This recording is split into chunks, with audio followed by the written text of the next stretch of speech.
ایک دفعہ ایک مسجد کی کمیٹی کی تشکیل ہونے والی تھی۔ اس کے لیے مغرب کی نماز کے بعد وقت طے پایا گیا تھا۔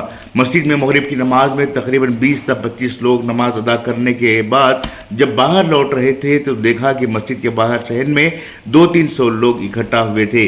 کسی نے پوچھا کہ کیا بات ہے، آپ لوگ یہاں جمع ہوئے ہیں؟ ان لوگوں نے بتایا کہ آج مسجد کی کمیٹی تشکیل ہو رہی ہے اور ہم اس کمیٹی میں شامل ہونے کے لیے جمع ہوئے ہیں۔ یہ ہے حالت مسلمانوں کی مسجدوں کی کمیٹیوں کی۔ کئی مسجدوں کے صدر سیکریٹری مسجدوں کے قریب ہونے کے باوجود مسجد میں داخل نہیں ہوتے اور شرعی عذر یہ پیش کرتے ہیں کہ وہ طہارت نہیں لیے ہوئے ہیں، اس لیے اندر نہیں آ سکتے۔ بتائیے کہ مسجدوں کی ذمہ داری اٹھانے والے ایسے ہوں تو مسلمانوں کی قیادت کرنے والے کیسے ہوں گے؟ جو لوگ نماز ادا کرنے کے بجائے مسجد کے باہر کھڑے ہوتے ہیں اور مسجد کی کمیٹی میں شامل ہونا چاہتے ہیں، ان کا حقیقی مقصد کیا ہوگا؟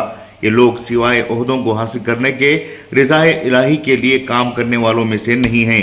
ایسے ہی حالات مسلمانوں کے اداروں، انجمنوں، کمیٹیوں کی ہے، جہاں پر عہدیدار مسلمانوں کی نمائندگی کرنا نہیں چاہتے بلکہ مسلمانوں کو سامنے رکھ کر اپنے مفادات کی تکمیل چاہتے ہیں۔ انہیں گل پوشی، شال پوشی اور تحریت کے علاوہ اور کچھ نہیں سوچتا۔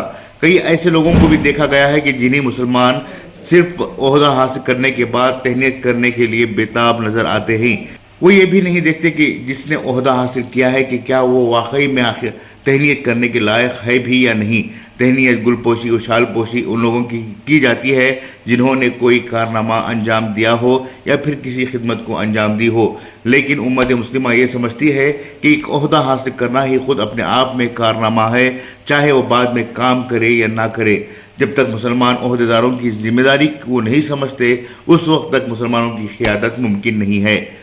مسلمانوں کے درمیان تعلیم یافتہ، باصلاحیت اور ہوش مند لوگوں کی کمی نہیں ہے، مگر امت انہیں اپنی قیادت کے لیے منتخب کرنا نہیں چاہتی۔ اس کی اہم وجہ یہ ہے کہ مسلمان اپنے لیے خیر تلاش کرنے کے بجائے چاپلوسوں اور دلالوں کو سامنے رکھ کر قوم و ملت کی قیادت کا ڈھونگ رچا رہی ہے۔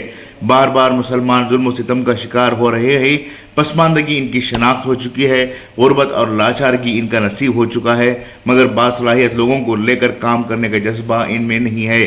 آج مسلمان اپنا لیڈر صرف ان لوگوں کو مانتا ہے جو پولیس تھانوں میں جا کر پولیس والوں کو دل رکھے اور امت کی بات بھی سامنے رکھے، پولیس کو دھکا نہ پہنچے اور مسلمانوں کو بھی ان کے مسئلے کا حل نہ نکال پائے، یعنی کہ سانپ بھی مرے اور لاٹھی بھی نہ ٹوٹے۔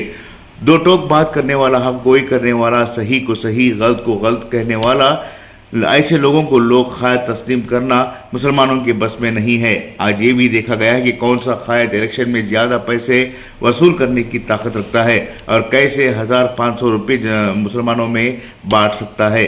اب تک مسلمانوں کو 1500 روپے میں خریدا جاتا ہے، لیکن اب یہ قیمت اور کم ہو چکی ہے۔ محض بریانی میں مسلمانوں کو خریدا جا رہا ہے۔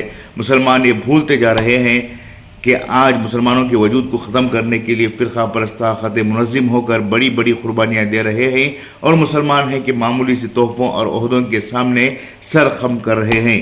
اگر واقعی میں مسلمان آنے والے دنوں میں اپنے وجود کی بقا چاہتے ہیں، اپنے آپ کو اس دنیا میں ثابت کرنا چاہتے ہیں، تو سب سے پہلے انہیں اپنے اندر خود قائدانہ صلاحیتوں کو پیدا کرنے کی ضرورت ہے۔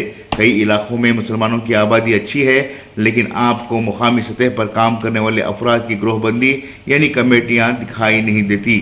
نوجوانوں کی تنظیمیں اب صرف الیکشن کے وقت دکھائی دیتے ہیں، الیکشن کے بعد نہ انجمنیں دکھائی دیتے ہیں نہ ہی کمیٹیاں سرگرم نظر آتی ہیں۔ بعض کمیٹیاں اور تنظیمیں تو صرف الیکشنوں میں وصولی کے لیے بنتی ہیں، پھر بعد میں دور دور تک ان کا کوئی پتہ نہیں ملتا۔ اس لیے مسلمانوں کو چاہیے کہ وہ اب تو منصوبہ بند طریقے سے کام کریں اور دکھاوے پر نہ جاتے ہوئے اپنے درمیان ایماندار ہو سکنے والے اور مسائل کو باریکی سے جاننے والوں کو اپنا قائد بنائیں۔ خصوصی پیشکش مدثر احمد، انقلاب نیوز، شموگا۔